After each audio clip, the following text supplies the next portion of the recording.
Intestine related కొన్ని emergencies ఉంటాయి, like we call it as intestinal obstruction. అంటే intestinal అబ్స్ట్రక్షన్లో ఏం జరుగుతుంది, ఎందుకు ఇది ఎమర్జెన్సీగా ట్రీట్ చేయాల్సి వస్తుంది?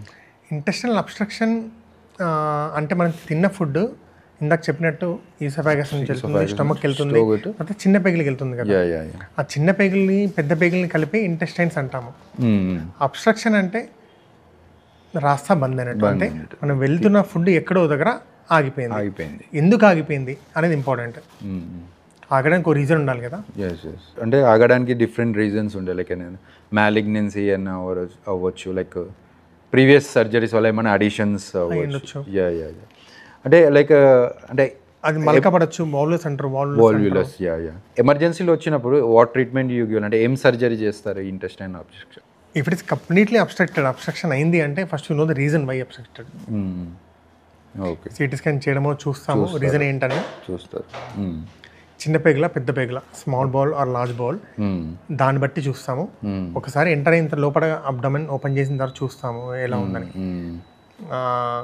అది నార్మల్గా స్ట్రక్చర్ అంటారు, అంటే అది మూత పడిపోయింది, మూత అంటే మూసుకుపోయింది అనుకో, ఆ పార్ట్ వరకు తీసేసి తర్వాత ఎలా ఉంది, మిగతా పేగులు ఎలా ఉన్నాయి, హెల్తీగా ఉన్నాయి, చక్కగా ఉన్నాయంటే దాన్ని కలిపేస్తాం. చక్కగా లేదు అంటే మాత్రం దాన్ని బయట తీసుకొస్తాం. వి కాల్ ఇలియోస్టమీ, కొలాస్టమీ, అట్లా. కొలాస్టమీ రిసెక్షన్ అని తీసేసిన పార్ట్ తర్వాత హెల్దీగా బోవల్స్ ఉంటే you will do anastomosis. Depends upon many factors. Emergency సర్జరీయా, ఎలెక్టివ్ సర్జరీయా, హెల్తీగా ఉందా లేదా, ఏమైనా స్పిల్ ఉందా లోపల ఇన్ఫెక్షన్ ఉందా లేదా, అండ్ హిమోగ్లోబిన్ ఎలా ఉంది, ఇవన్నీ చూసుకొని then will decide what to do based upon the condition of the patient ఏమైనా సపోర్ట్స్ మీద వేరే చాలా సిక్గా ఉన్నాడు అంటే కూడా వెంటనే సర్జరీ కంప్లీట్ చేసేసి స్టోమా పెట్టేసి వచ్చేసి. స్టోమా అన్నారు బయటకి, లైక్ ఇలియాస్టమీ అని, కోలాస్టమీ అని. అంటే దీంట్లో ఏం చేస్తారు, లైక్ ఇలియాస్టమీ అంటే ఏంటి, కోలాస్టమీ అంటే? ఇలియం అనేది చివరి part of small bowl. Small bowl లో 3 పార్ట్స్ ఉంటాయి, డియోడినం, జెజునం, ఇలియం. ఇలియాస్టమీ అంటే ఆ ఇలియం ని, స్టోమా అంటే మౌత్ కదా, ఆ ఇలియం మౌత్ ని బయట తీసుకొస్తాం. బయట అంటే ఇక్కడ నుండి స్కిన్ వరకు ఉంటుంది, స్కిన్ బయటకి తీసుకొచ్చి, సో మనకి ఏం తిన్నామో అదంతా దీని నుంచి బయటకు వస్తుంది. ఓకే, సో మిగతా పార్ట్ ఏందో దాని కూడా బయట పెడతాం, దాని నుంచి ఏం రాదు, దాన్ని నుంచి బ్యాగ్ డ్రెస్సింగ్ చేస్తాం. కానీ తిన్న ఫుడ్ ఏదైనా కానీ జ్యూసెస్తో కలిపేసి దీని నుంచి వచ్చేస్తుంది. ఇది ఒక టెంపరీ, మోస్ట్ టెంపరీ. మళ్ళీ తర్వాత కొన్ని రోజుల తర్వాత దాన్ని కలిపేస్తాం. అంటే కొన్ని రోజులు అంటే usually we take 2 to 3 months. 2 to 3 months based upon the condition. ఇది improved completely fine, then after 6 weeks to 2 months చేసేసి. సో ఇప్పుడు మీ సర్జికల్ గ్యాస్ట్రోలో అడ్వాన్సెస్ వచ్చాయి, లైక్ ఇంతకుముందు లైక్ లాప్రోస్కోపీ, ఇప్పుడు లేటెస్ట్గా రోబోటిక్స్ అని వింటున్నాం. లైక్ అంటే ఈ రోబోటిక్ సర్జరీస్లో ఏ డిజీజ్ కండిషన్స్ని ట్రీట్ చేస్తున్నారు? Robotics nothing different from laparoscopic. First of all ఈ రోబోటిక్స్ అంటే ఎలా, లైక్ ఏమన్నా ఫెలోషిప్స్ ఉంటాయా, అంటే మీరేమన్నా చేశారా? నేను చేశానండి, ఫెలోషిప్ ఇన్ రోబోటిక్ సర్జరీ చేశాను. అప్పుడు సౌత్ కొరియా, యాన్సే యూనివర్సిటీ చేశాను. సౌత్ కొరియాలో దిస్ ఇన్ రోబోటిక్స్లో ట్రైన్ అయ్యారు. ఓకే, సో దానికి కూడా అప్లై చేస్తున్నారు, ఏ సర్జరీస్ చేస్తున్నారు? గాట్ ఆఫర్ ఫ్రమ్ ఇన్స్టిట్యూట్ నుంచి వెళ్ళాను. I have done from SGPGI.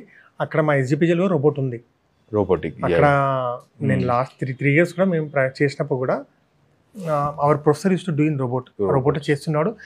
మాకు అది రోబోట్ వర్కింగ్ మెకానిజం ఏంటి, డాకింగ్ ఏంటి, అన్డాకింగ్ ఏంటి, కన్సోల్ ఎలా పనిచేస్తుంది, అవన్నీ బేసిక్ ఐడియా అన్ని తెలుసు. అన్ని good fellowship through institute. I went to South Korea. Actually robotics ఏం చేస్తారు, రోబోటిక్స్లో ఏ సర్జరీస్ చేస్తున్నారు? అదే లాప్రోస్కోపీలో మనం ఏం చేస్తామో అవన్నీ కూడా రోబోటిక్స్ అండి.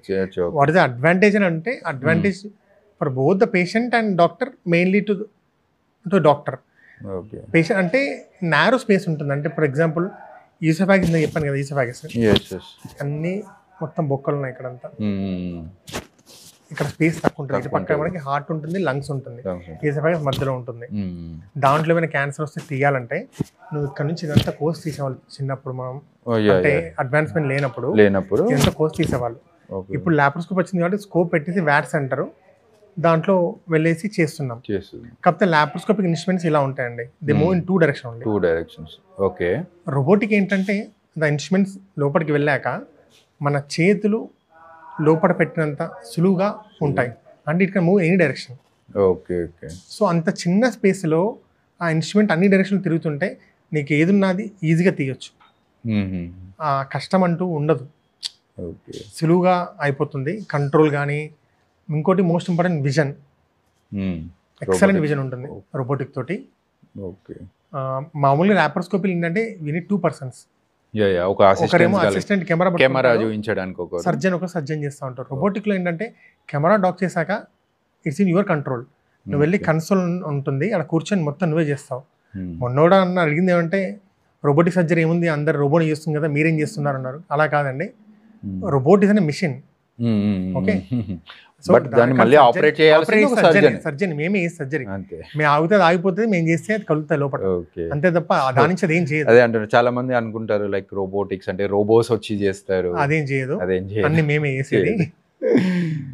Everything is in our hand. నేను ఎటు ఎలా ఊపితే ఎలా తిప్పితే కన్సోల్ దగ్గర లోపల రోబోట్లో అలా తిరుగుతుంది. సో డెఫినెట్లీ రోబోటిక్స్ వల్ల లైక్ ఇప్పుడు అవుట్కమ్ అనేది, పేషెంట్కి బెనిఫిట్స్ అనేది చాలా ఉన్నాయి. హాస్పిటల్ స్టే కానీ బెనిఫిట్స్ ఉన్నాయి. మోస్ట్లీ లైక్ నారో స్పేసెస్, ఇందాక చెప్పినట్టు నారో స్పేస్, షార్టర్ స్పేస్, అక్కడ పని చేయడం చాలా కష్టం. రోబోట్ అయితే ఈజీగా ఉంటుంది and advantage for patient also. అంటే విజన్ ఎక్కువ ఉంటుంది, 3 నెంబర్ లింఫ్ నోడ్స్ మనం తీయొచ్చు, అదొకటి. ఈవెన్ రెక్టం కూడా, రెక్టం అంతా పెల్విస్ ఉంటుంది కదా, ఇక్కడ లోవర్ పార్ట్ ఆఫ్ రెక్టం కూడా సర్జరీస్ లాప్రోస్కోపీలో చాలా కష్టం.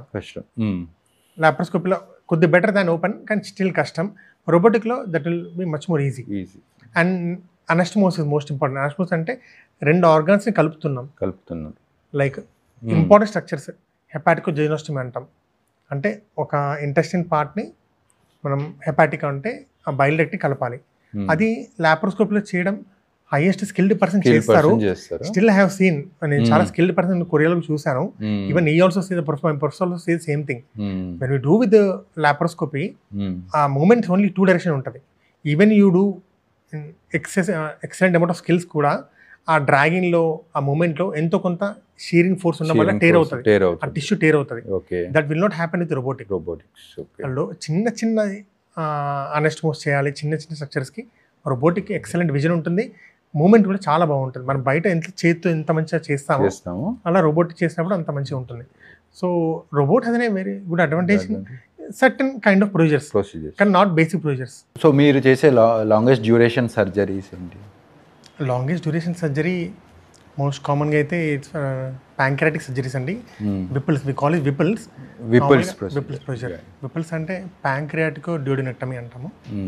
అంటే ప్యాంక్రియాస్లో ట్యూమర్ వచ్చినా, ప్యాంక్రియాస్ చుట్టుపక్కల పెరియాంపులరీ క్యాన్సర్ అంటాము, అది వచ్చినా, లేదా డ్యూడినల్ క్యాన్సర్ వచ్చినా వీడు మోస్ట్ కామన్లీ విపుల్స్. అంటే లాంగెస్ట్ డ్యూరేషన్ అంటే ఎంతసేపు ఉంటుంది surgery? 6, 7, 8, 10, sometimes even more than 10 hours. More than 10 hours. అంటే ఎందుకు అంత లాంగ్ డ్యూరేషన్ ఆ సర్జరీ? ప్యాంక్రియాస్ని along with some part of small bowel, అంటే ఆ డ్యూడినం ఏదైతే ఉంటుందో డ్యూడినం, కొద్ది పార్ట్ ఆఫ్ స్టమక్ని, డ్యూడినంని, కొద్ది part of jejunum and small ఇంటెస్టైన్ని, వీటన్నిటిని సెపరేట్ చేయాలి. అది యాక్చువల్లీ ఇంపార్టెంట్ స్ట్రక్చర్ ఉంటుంది. Portal vein, SM vein important main structures ఉంటుంది, దానికన్నిటికి మీద ఉంటుంది. సో దాని నుంచి సెపరేట్ చేసి తీసేయాలి. It's part call resection. 2 steps ఉంటాయి, రిసెక్షన్ వేరు, రీకన్స్ట్రక్షన్ వేరు. రిసెక్షన్ పార్ట్కే కొద్ది టైం పడుతుంది. రిసెక్షన్ తర్వాత it takes almost 2 to 3 hours, 4 hours పడుతుంది రిసెక్షన్కి. 4 hours తర్వాత రీకన్స్ట్రక్షన్ అంటే నువ్వు దేన్ని కలపాలి, అనస్టమోసిస్ ఇందాక చెప్పినట్టు, దానికి మళ్ళీ ఒక 3-4 hours పడుతుంది. So almost 8 hours, approximately 8 hours పడుతుంది. సింగిల్ సర్జన్ చేస్తారు, లైక్ టీమ్ ఉండాలంటారు దీంట్లో? ఉంటే ఒక అసిస్టెంట్ ఉంటే సరిపోతుంది, 2 assistants మన సర్జన్ సరిపోతుంది. They can do surgery. Some people will say that I do people surgery in 4 hours, some people day I will do 10 hours. అట్లా డ్యూరేషన్ అంటూ ఏముండదు. If the case is very easy they will do, but I'm think approximately 8 hours పడుతుంది ఈజీగా. అంటే ఇంత long duration తర్వాత like ఆ patient దాన్ని అవుట్కమ్ అనేది ఎలా ఉంది? సో ఇది మెయింటైన్ మంచి అనస్థెటిస్ట్ ఉండి, పేషెంట్కి పర్ఫార్మెన్స్ స్టేటస్ బాగుంటే, లంగ్స్ చక్కగా ఉన్నాయి, హార్ట్ చక్కగా ఉంటే అప్పుడే మనం సర్జరీ తీసుకెళ్తాం కదా, అవన్నీ బాగుంటే duration surgery does not matter. 8 hours చేసినా కానీ అవుట్కమ్ చాలా బాగుంటుంది. ఆ ప్యాంక్రియాటిక్ క్యాన్సర్ ఉంటుంటారు, అది ఎర్లీ స్టేజ్ క్యాన్సర్ ఉందనుకో, మనం తీసాము సర్జరీ మంచిగా అయిపోయింది, అన్నీ వేరే ఏం లేదంటే ప్యాంక్రియాటిక్ సర్జరీకి మామూలుగా ఆల్మోస్ట్ 50% దాకా 40-50% మార్బిడిటీ ఉంటుంది. అంటే హాస్పిటల్లో ఎక్కువసేపు ఉండాల్సి వస్తుంది.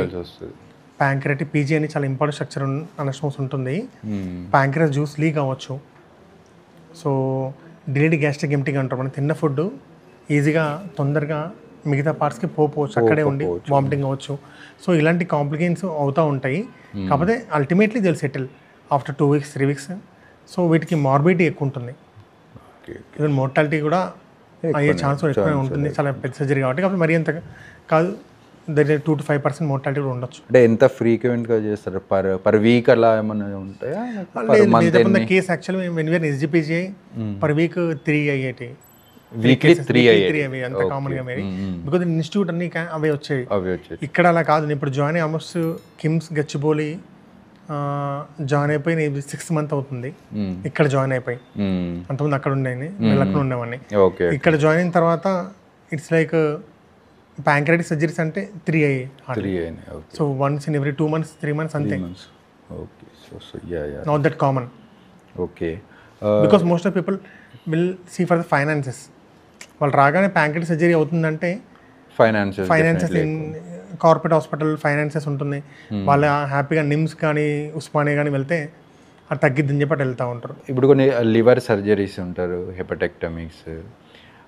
సో కొంతమంది లైక్ ఏమంటారంటే లైక్ ఈ లివర్ని ఒక తీసేశాక కొద్దిగా పార్ట్ తీసేశాక దానంత లివర్కి రీగ్రో అయ్యే కెపాసిటీ ఉంది అని అంటారు. లైక్ అంటే ఇది ఎలా, అంటే ఎంతవరకు నిజం దీంట్లో? లేదు, ఇది నిజమే అండి.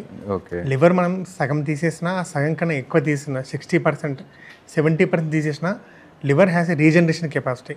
ఓకే ఓకే, అలా అని చెప్పి రీజనరేషన్ అయిపోయి మళ్ళీ పెరిగిపోతుంది కదా, మళ్ళీ తీయడం అలా ఉండదు. రీజనరేషన్ కెపాసిటీ అయితే ఉంటుంది లివర్. ఇప్పుడు మన ఇండియాలో మోస్ట్ కామన్గా అయ్యే ట్రాన్స్ప్లాంట్ అంటారు, లివర్ ట్రాన్స్ప్లాంటేషన్. అది LRLT అంటారు. అంటే లివింగ్ రిలేటెడ్ లివర్ ట్రాన్స్ప్లాంట్. అంటే ఎవరో ఒక రిలేటివ్ తన సగం లివర్ ఇస్తేనే మిగతా ఒక పేషెంట్ది పూర్తి లివర్ తీసేసి ఈ సగం లివర్ పెడతారు. సో ఆ రిలేటివ్ సగం లివర్ ఇచ్చారు కదా, ఆ సగం లివర్తో బతుకుతాడా అంటే సగం లివర్ కాదు, అది మళ్ళీ పెరిగిపోతుంది. It grow in size. అంటే ఎంత సైజ్ వరకు వస్తుంది? ఆల్మోస్ట్ నియర్ నార్మల్ ఉందో ఇంత ముందు అంతవరకు వచ్చేస్తుంది. ఇన్ అరౌండ్ 1 to 2 months వచ్చేస్తుంది. 1 to 2 months వచ్చేసి నార్మల్ ఫంక్షనింగ్ కూడా స్టార్ట్ అయిపోతుంది. ఫంక్షన్లో తేడా ఉండదు. ఫ్రమ్ ద డే 1 ఫంక్షన్ బాగానే ఉంటుంది. మనిషికి సగం లివర్ చాలు. ఇంకా చెప్పంటే 40% లివర్ చాలు బతకడానికి. Okay, 40% is enough. 30 కూడా చాలు. లివర్ అంతా చక్కగా పనిచేస్తాయి.